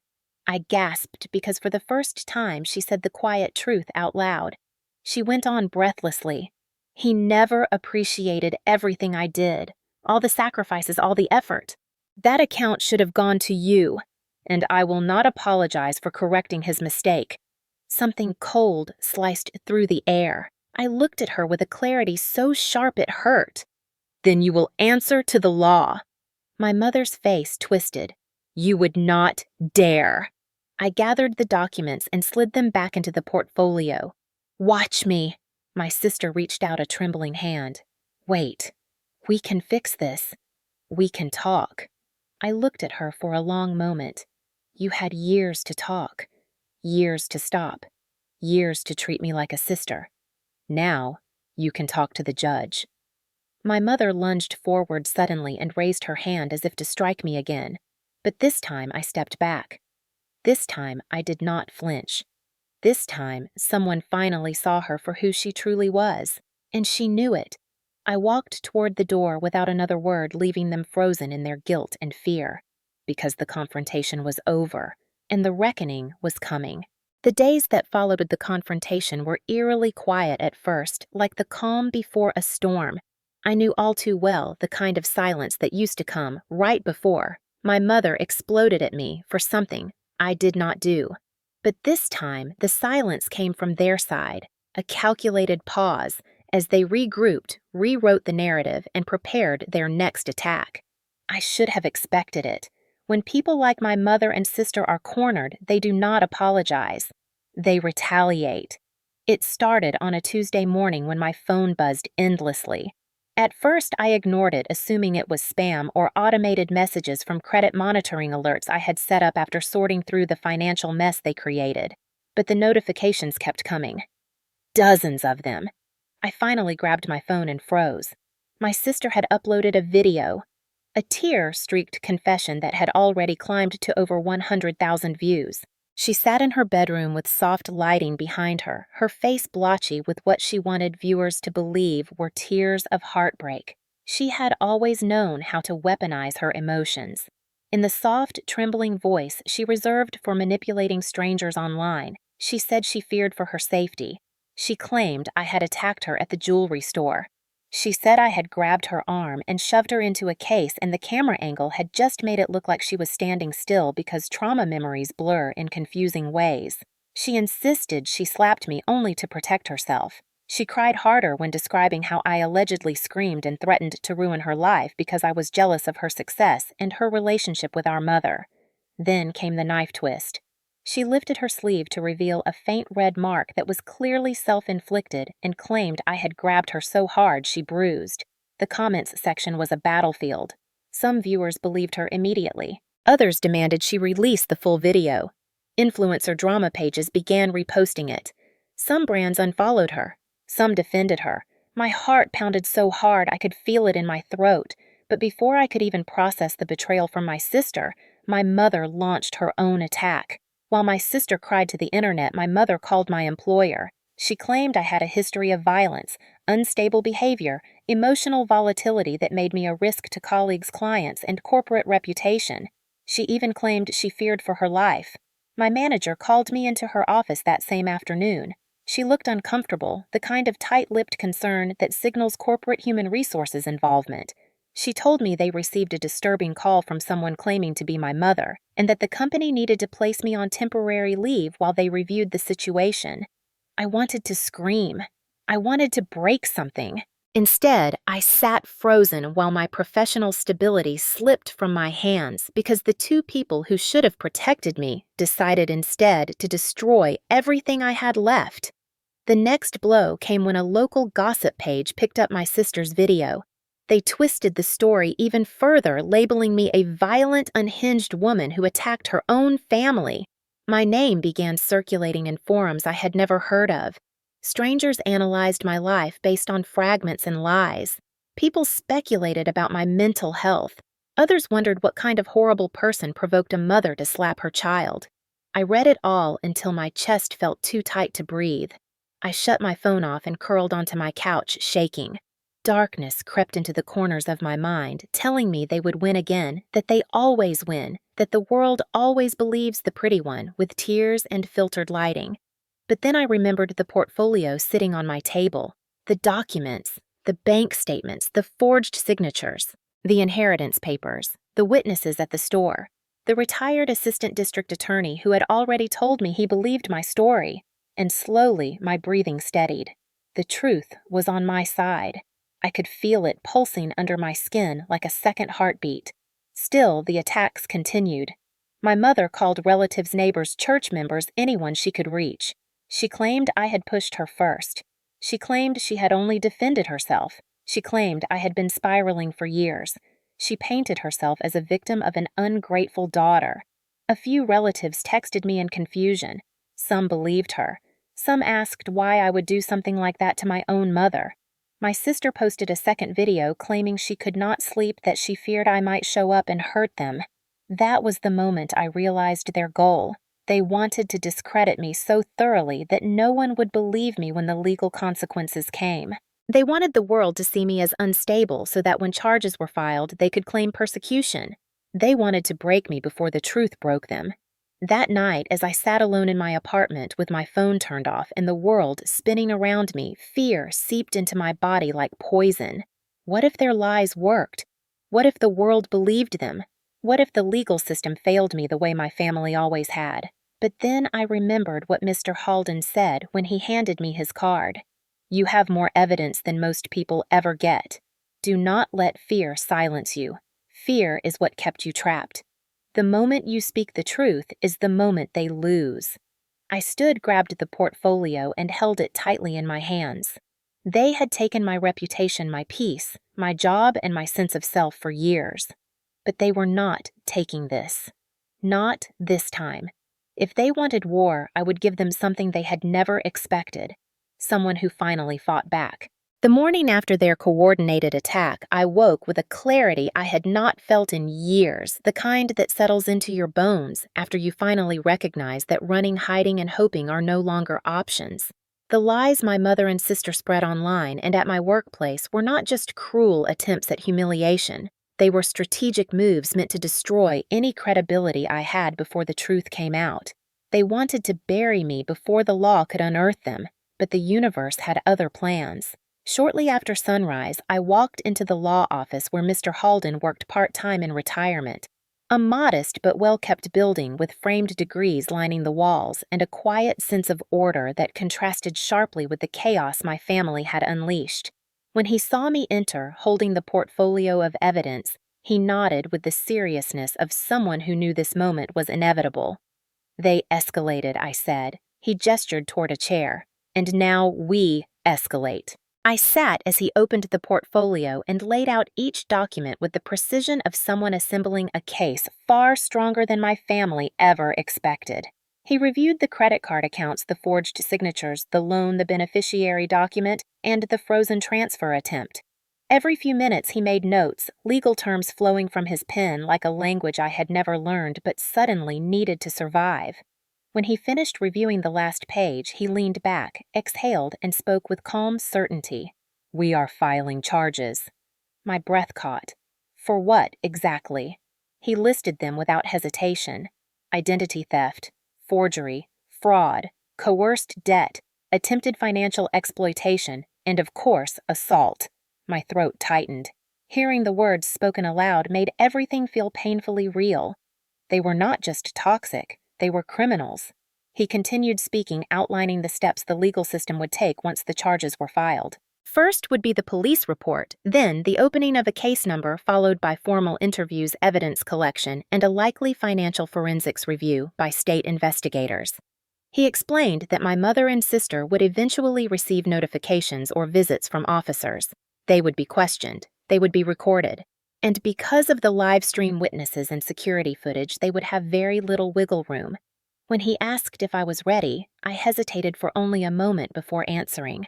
Yes, I am ready, and I meant it. We went to the police station together. The moment I stepped into the lobby, the enormity of what I was doing hit me all over again. This was not a fight I could back out of later. This was not an argument that could be brushed aside. This was the beginning of a legal path that would affect my family permanently. But then I remembered what they had done to me. They lied. They stole. They tried to ruin my life to protect theirs. And suddenly, courage blossomed where fear once lived. An officer escorted us to a small interview room. I handed over every document. I told them everything. The credit cards, the forged signatures, the inheritance, the slap, the humiliation, the years of quiet abuse. The officer listened without interrupting her expression, shifting from neutral to deeply troubled. When I finished, she leaned forward and said in a low voice, "I am so sorry you went through this." She added that this case was serious. Very serious. By the time we left the station, 2 detectives had already been assigned. That afternoon, the storm began. The first call came from Detective Ramirez asking follow-up questions and confirming the authenticity of my documents. She requested permission to contact my bank directly and to obtain copies of the security footage from the jewelry store. I said yes to everything. The second call came from the bank. They confirmed that the frozen account was real, that the attempted transfer had indeed been flagged as fraudulent, and that they were fully prepared to cooperate with law enforcement. The third moment arrived not by phone, but by email. A copy of the formal police report, my mother's name and my sister's printed under the line subjects of investigation. I stared at the screen for a long time, numb. Years of manipulation reduced to black and white truth. That evening, news traveled fast. My sister posted a new video claiming she was being persecuted by jealous people. She begged her followers to pray for her family. She insisted everything would be proven false. Comments flooded in, some supportive but many skeptical now that pieces of the real story were leaking. Journalism pages began posting screenshots of police involvement. One headline read, "Influencer accused of forging sister's identity for luxury buys." Another read, "Family fraud scandal spirals after assault caught on camera." My mother took a different route. She called relatives and left long voicemails about betrayal, claiming the police were mistaken, insisting her daughters were being torn apart by lies spread by outsiders. But within 24 hours of the police report being filed, officers attempted to contact both of them.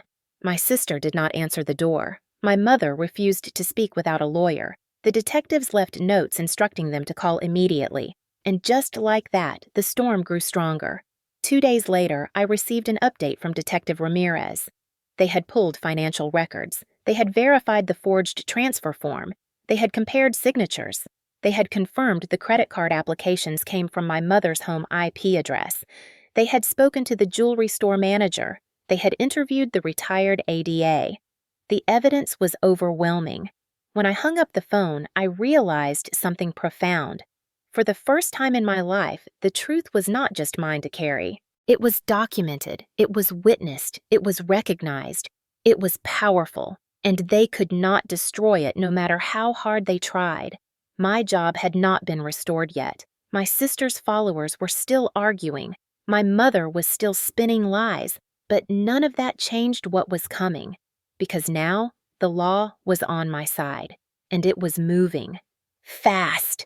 The storm they created had grown into a force they could no longer control, and soon it would reach them.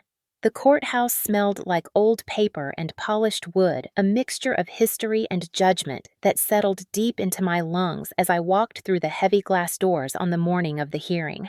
Weeks of legal preparation had led to this moment. Weeks of watching my mother and sister claw desperately at their reputations, weeks of phone calls from relatives parroting their lies, weeks of brands dropping my sister, weeks of my mother pretending she was the victim in whispered conversations around town. But now none of their noise mattered. The only voices that would matter today were the judges and the truths. I sat beside Mr. Halden at the plaintiff's table, the portfolio of evidence neatly stacked between us, though I no longer needed to see the documents. They had etched themselves into my memory like scars. Across the room, my mother and sister sat rigidly with their attorney, a man with slicked back hair and an expression that suggested he thought this entire case was beneath him, but profitable enough to entertain. My mother kept her eyes averted, shoulders tense, jaw clenched in a grim line. My sister wore a soft pastel dress and fake remorse like perfume. Her hair curled delicately, her face arranged in the kind of trembling sadness she used in apology videos. But I noticed the way her fingers drummed rapidly on her thigh. I noticed the way she refused to make eye contact with me. Fear suits her, I thought. It fits her better than entitlement ever did. The judge entered and the courtroom rose. She was a stern woman with silver hair pulled into a tight bun and the kind of presence that demanded honesty. She read the case summary with the precision of a surgeon. Identity theft, forgery, attempted financial fraud, coerced debt, assault, defamation. When she finished, she lifted her eyes to my mother and asked a simple question. Do you understand the charges against you? My mother opened her mouth with ridiculous confidence. Your Honor, I believe there has been a misunderstanding. My daughter here has always been unstable, and the judge cut her off with a raised hand. Save it for testimony. The trial began. The prosecution laid everything out with meticulous care. They began with the jewelry store footage played on a large screen in front of the judge. The slap echoed through the speakers louder than I remembered, and the courtroom winced collectively. My mother's face turned a shade of red I had never seen. The prosecution paused the video on the exact moment her hand met my face. They zoomed in. They slowed it down. They repeated it. My sister sank lower in her chair. Then came the live stream clip.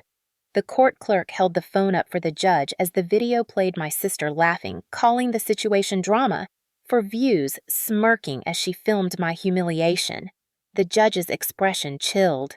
The prosecution then called the retired ADA as their first witness. He walked to the stand with quiet authority and recounted everything he saw in the store, his voice steady and precise. He did not embellish. He did not dramatize. He simply told the truth. When the defense attorney tried to trip him up by implying he misinterpreted the situation, the retired ADA leveled him with a cold stare. I served 35 years prosecuting domestic abuse and financial exploitation. I know exactly what I saw. The defense attorney retreated quickly. The prosecution then shifted to the financial records. Pages of credit card applications with my forged signature, loan documents, transfer attempts, bank statements. Expert witnesses testified about handwriting inconsistencies. A forensics specialist explained how the applications were linked to my mother's home computer. The judge listened with rapt attention, taking notes. When it was my turn to testify, my hands trembled for a moment before I placed them on the podium. But then something inside me anchored. I spoke clearly. I told them about the years of favoritism, the money taken from me, the emotional manipulation, the way my mother justified everything my sister did while blaming me for every problem. I described discovering the credit cards, the forged loan, the stolen inheritance. I described the slap and the aftermath. I did not cry. Not once. When I finished, the judge watched me for a long moment, as if assessing the weight of my words. "Thank you," she finally said. Then it was my mother's turn. She strutted to the stand with an air of fabricated righteousness. She insisted I was exaggerating. She insisted she never meant harm. She insisted everything she did was for the good of the family. She painted me as ungrateful, dramatic, jealous.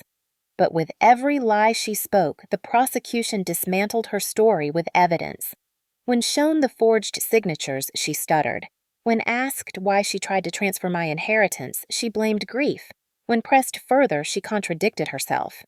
The judge grew visibly irritated.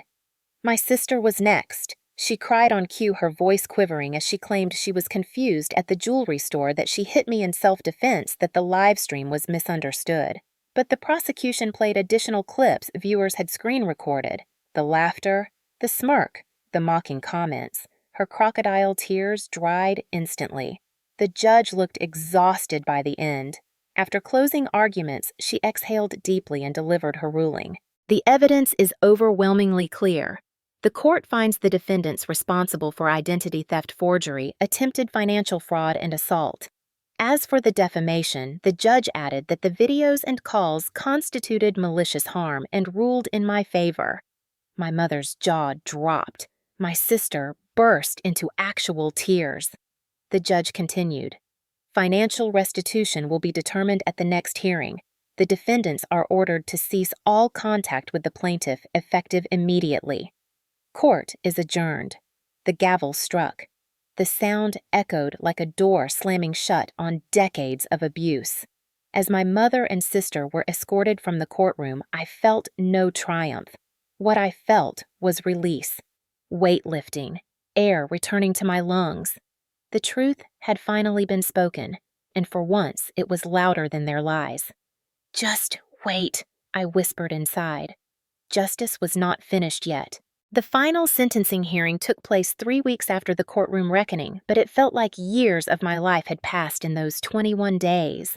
I spent the time in a strange suspension, hovering somewhere between relief and dread, knowing justice was coming, but not knowing just how deeply it would cut. My attorney warned me that sentencing hearings can be unpredictable because judges weigh not only the facts, but the defendant's remorse, their past behavior, and the broader impact of their actions. My mother and sister had spent those 3 weeks scrambling to present themselves as victims of misunderstanding, posting carefully curated apologies online, and giving relatives teary explanations about stress, grief, and poor judgment. But the truth was no longer in their hands. It belonged to the court. When I arrived that morning, the sky was overcast, a soft gray blanket stretching over the courthouse steps like the world itself was holding its breath. In the hallway outside the courtroom, I saw my mother and sister standing with their lawyer. My mother looked smaller than I had ever seen her, her face drawn, her eyes darting nervously. My sister was trembling openly, clutching her designer purse with white knuckles, mascara already smudged as though she had pre-cried for effect. Neither looked at me. Neither dared. When we were called in, the courtroom felt colder than during the previous hearing. The judge sat with the same unwavering presence she had displayed before, but today there was a sharper edge to her posture as she flipped through the sentencing documents. She began by reviewing the charges once more, her tone firm and unyielding. Then she turned her attention to my mother. "You were given opportunities to tell the truth," the judge said. "Instead, you lied repeatedly, attempted to manipulate the narrative, and caused tangible harm to your daughter both financially and emotionally." The courtroom was silent except for the scratch of the stenographer's keys. My mother's attorney cleared his throat and launched into a speech about her being a dedicated mother, overwhelmed by grief after losing her husband, pressured by financial strain, led astray by misunderstanding. The judge held up her hand, and the attorney stopped mid-sentence. "Grief does not justify identity theft. Financial strain does not justify fraud. And misunderstanding does not justify striking your adult daughter with enough force to draw blood." My mother's face crumpled, but the judge continued. I am sentencing you to 2 years probation, mandatory financial restitution, and 150 hours of community service. Additionally, you will be required to attend counseling and complete a course in financial responsibility." A murmur ran through the courtroom. My mother swayed slightly, but the judge wasn't finished. "You will also repay all funds stolen through fraudulent accounts and reimburse your daughter for credit damage, legal fees, and emotional distress. The amount will be finalized after the restitution hearing." My mother whispered something that sounded like no. Then came my sister's turn. She rose shakily, hands trembling, trying to appear fragile and apologetic. Her attorney claimed she had been influenced by my mother, that she didn't understand the seriousness of what she was doing, that she regretted everything. The judge listened, stone-faced. Then she addressed my sister. "You sought fame at the expense of others. You exploited your sister for online attention. You participated in or benefited from identity theft. And you broadcast an assault to thousands of viewers without concern for her safety or dignity." My sister began to cry, but the judge kept going. "Your age does not excuse your choices. Your influence does not shield you. Your tears do not change the facts. I sentence you to 500 hours of community service, mandatory restitution for all damages caused by the fraudulent accounts and participation in a digital ethics program. Additionally, your online behavior will be documented as part of the defamation case." My sister sobbed harder, but the judge was not swayed. "You will also issue a formal public apology approved by the court." The attorney tried to object, but the judge shut him down before he could finish. When the judge turned her attention to me, her expression softened slightly. "You have endured a pattern of long-standing financial manipulation and emotional abuse," she said. "You've shown remarkable courage in bringing these facts forward." I swallowed hard, emotion tightening my throat. For the first time in my life, someone with authority acknowledged what I had survived. The judge continued. "You will receive restitution for financial losses, reimbursement for legal expenses, and compensation for emotional damages. The final amount will be determined in conjunction with the forensic accounting team." Then she added something that made the entire courtroom still. "And you will be awarded full rights to the savings account left to you by your father." My breath caught. A quiet sob slipped out before I could stop it. My father's gift was finally irrevocably mine. My mother put her face in her hands. My sister whispered something desperate to her lawyer, but there was no saving them from the truth anymore. When the gavel fell, officially closing the case, everything inside me shifted. I walked out of the courtroom feeling lighter than I had in years. The burden I had carried alone was no longer mine to hold. Justice was not perfect. It did not erase the past, but it restored everything they had tried to steal. Outside on the courthouse steps, the retired ADA awaited me with a small smile. "You did well," he said. I exhaled shakily. "I didn't think I could do it." He shook his head. "You always could. You just needed someone to tell you the truth." I glanced back at the courthouse doors where my mother and sister emerged looking shattered. For once, their expressions did not fill me with fear. They filled me with certainty. Consequences had finally caught up with them. Justice had been served, and my life for the first time belonged to me. "Just wait," I whispered inside. The best part was still coming. The first morning of my new life did not begin with a dramatic sunrise or an inspirational epiphany. Instead, it began with quiet. A soft, unfamiliar quiet that seeped into my apartment like gentle light through sheer curtains. For the first time in years, I woke without dread pressing on my ribs, without the heaviness of waiting for a text from my mother accusing me of something I never did, without the fear that my sister was secretly draining another account. My phone was silent. The world outside my window was peaceful, and for the first time I felt like I belonged in my own skin. After the sentencing, everything had shifted so quickly it felt surreal. A week later, the restitution hearing confirmed what the judge had outlined.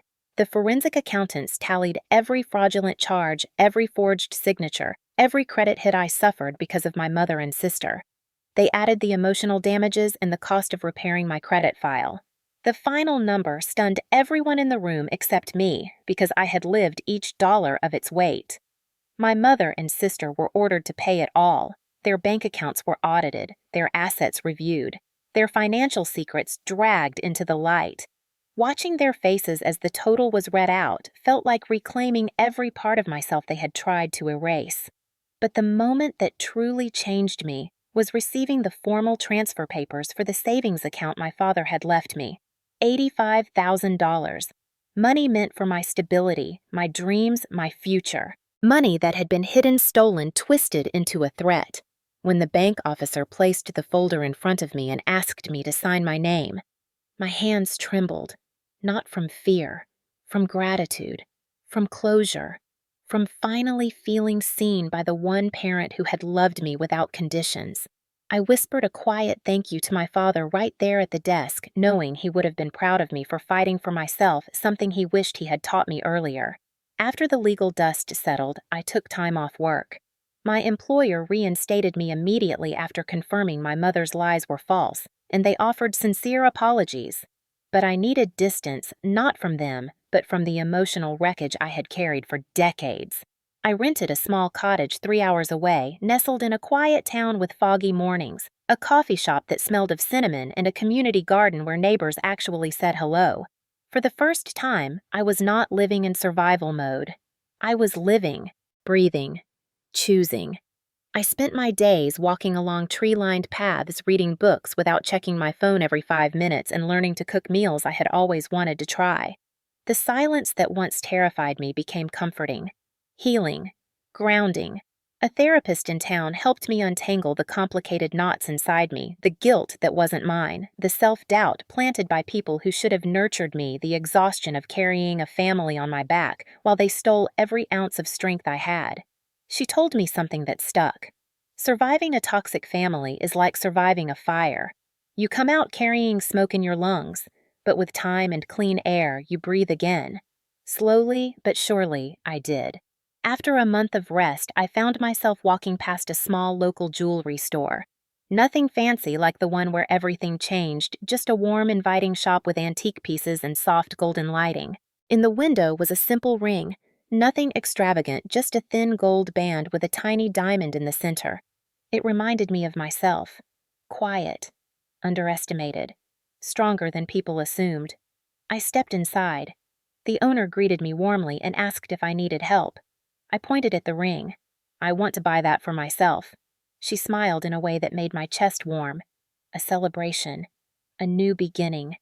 When she placed the ring box in my hand, I felt something settle inside me. Something like a final piece of my soul clicking back into place. It wasn't about the value, it was about the choice. My choice. My ring. My life. When I returned to the cottage that afternoon, I sat on the porch with a cup of herbal tea and looked out at the quiet street, feeling the breeze brush my face. I thought of my mother and sister somewhere on the other side of the state, serving court-ordered service hours, struggling under the weight of the consequences they had spent years believing they would never face. I felt no joy in their downfall, no revenge, no gloating. What I felt was freedom. My mother's voice no longer lived in my head. My sister's demands no longer dictated my days.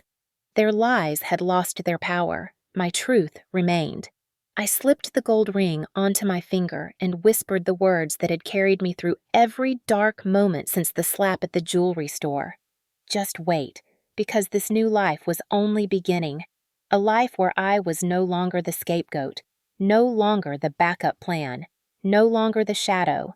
A life built by me, for me, rooted in truth, strengthened by survival, guided by the promise my father left behind. That quiet promise whispered in the weight of the ring and in the steady beat of my own heart. I refused one ring and lost everything I thought I knew. And in the end, I gained everything I deserved. If you're still here with me after everything that happened, thank you. Stories like mine aren't just drama or entertainment. They're reminders that family isn't always the safe place we're taught it should be. Sometimes the people who carry our last name are the very ones who carve the deepest wounds. And sometimes healing begins the moment we finally say enough. I know there are so many of you watching right now who understand that feeling in your bones. Maybe you've spent years walking on eggshells around someone who should have protected you. Maybe you were always the one expected to stay quiet, to hold the family together, to sacrifice, because that's what a good child does. Maybe you were taught that love means enduring harm or that speaking up makes you ungrateful. And maybe, just maybe, you've reached a point where silence costs more than breaking free ever could. If you have lived even a piece of what I went through, I want you to know this: you are not alone. Your experience matters. Your voice matters. Your healing matters. And what happened to you does not define your worth. Before you click away, I want to hear from you. Not because it boosts the video, not because it helps the algorithm, but because your story deserves space too. If you feel comfortable, drop a comment below. Have you ever faced a moment where you finally stood up to a toxic family member? Have you ever uncovered a secret that changed everything? Or maybe you're still in the middle of it trying to figure out whether you're strong enough to walk away. If that's you, let me tell you something with absolute confidence: you are stronger than you think. You survived every day you thought you couldn't. You carried pain no one ever apologized for. You protected people who never protected you. You learned how to keep moving even with 1,000 invisible bruises.